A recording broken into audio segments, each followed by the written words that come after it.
The war in Ukraine is still raging. June 4th, 2026. These moments show one of the most desperate scenes on the front line. 3 Russian soldiers are moving through northern Donetsk, unaware they are being watched by drones. They appear exhausted and wounded, struggling to keep moving. One soldier seems to have a serious injury and eventually collapses, unable to continue. The other 2 try to help him, but eventually leave him behind and continue forward. Moments later, an FPV drone arrives. The 2 soldiers fail to escape, while the wounded soldier is left alone behind. This soldier, who became the drone's target, no longer even looked like a combatant. Unarmed, exhausted, and completely alone. This time, the Russian soldier encounters a drone and opens fire. But when his ammunition runs out, he throws his weapon at the approaching drone. That fails as well. As a last resort, he tries to stop the drone with his bare hands. Pokrovsk direction. A Ukrainian drone operator scanning the sector. And once again, a Russian soldier wandering alone. He spots the drone fast and opens fire immediately. Multiple shots, direct attempts to bring it down. None of them connect. A rifle against a fast-moving FPV is one of the hardest shots imaginable. He had the instinct, he had the weapon, he had the will to fight back. It still wasn't enough. One of the most striking moments on the front line, a Russian soldier attempts to evade a Ukrainian FPV drone. He narrowly avoids several attack runs by chance, but has no place to take cover in the open terrain. He may have been able to defend himself with his weapon, but he never finds the right moment to use it. A Ukrainian Su-27 struck a building in Yampil, Donetsk Oblast, where Russian forces had gathered. The GBU-62 bomb hit with precision. Only a pile of bricks remained.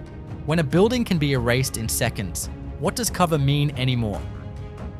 In this footage, a Russian soldier is spotted wandering alone in open terrain in southern Donetsk by Magyar Birds drone operators. Reconnaissance drones track him for a while, and what they reveal is telling. No clear direction, no objective, no awareness of what's above him. Then the FPV arrives. He runs, open terrain, nowhere to go. He has a weapon, but never raises it. At the last moment, he throws it directly at the drone. A rifle. Thrown. That was his final option. When a soldier throws his rifle at a drone instead of firing it, is this panic, exhaustion, or something that says more about the state of Russian infantry on this front?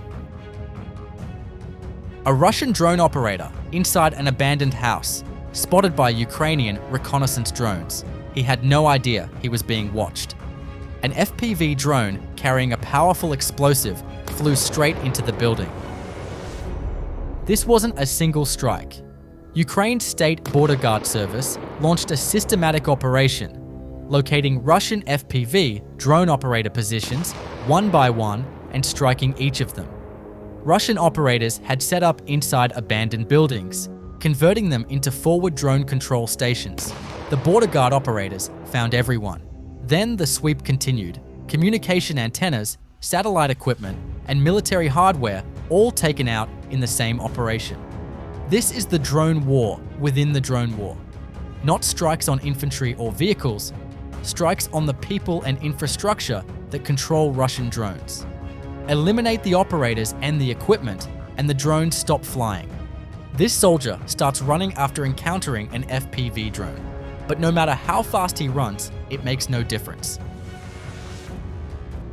This Russian soldier was spotted carrying a TM-62 anti-tank mine in the Chasiv Yar area.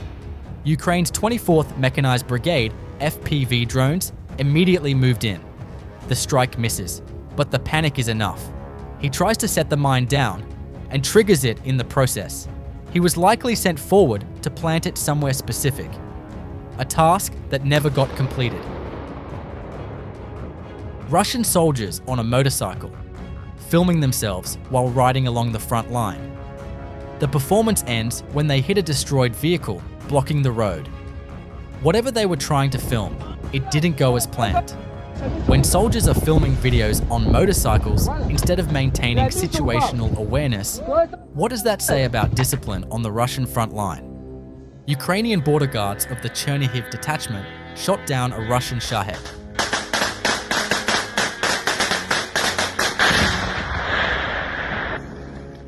Novopavlivka direction. Perun Battalion, ATVs and infantry targeted simultaneously. Russian forces using ATVs for mobility on this axis. Small, fast, harder to spot than armored vehicles. The FPV drones find them anyway. Vehicles struck, soldiers on foot struck. Everything moving through this sector stopped before it reaches its destination. When thermal drones eliminate the tactical advantage of moving at night, is there any time of day left that offers Russian infantry a survivable window to move? A Russian soldier spotted entering an underground shelter. Ukraine's 57th Motorized Infantry Brigade already watching. He sees the drone above. He's already inside. A mine-equipped drone was dispatched. The shelter that was supposed to protect him became a dead end. The same pattern? Another shelter? More Russian soldiers inside? Another mine-equipped drone sent in. Russian forces have stopped using open trenches.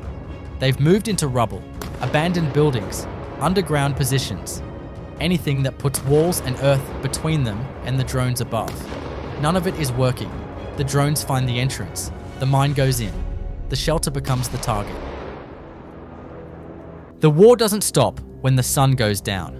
Russian soldiers moving at night, believing darkness offers protection, believing thermal cameras can't find them, believing the drones rest when they do.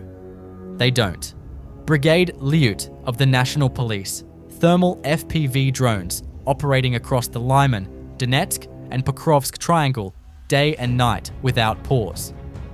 Every soldier who moves under the cover of darkness enters the same coverage as those who move in daylight. The heat signature doesn't disappear when the light does. A Russian BM-21 Grad multiple rocket launcher, hidden inside a hangar, loaded with ammunition, concealed from drone surveillance. Found anyway. A fiber-optic FPV drone navigates in and strikes directly. The ammunition inside ignites. The Grad is one of the most used artillery systems on this front, capable of firing 40 unguided 122mm rockets in under 20 seconds, covering an area of several hectares at ranges up to 20 kilometers. Hiding it in a hangar bought time. Not enough. Signum Battalion, not just ground targets. 9 Russian drones intercepted. A Merlin, a Zala, a Supercam, 5 KVO systems, and a Molniya. But the Molniya intercept stands out. This particular drone was equipped with a mesh modem, a system that allows multiple drones to link together into a shared control and data network. One drone acting as a node for others, creating a coordinated swarm that's harder to jam and harder to counter. Signum took it down anyway. One night, multiple targets across Crimea and Donetsk.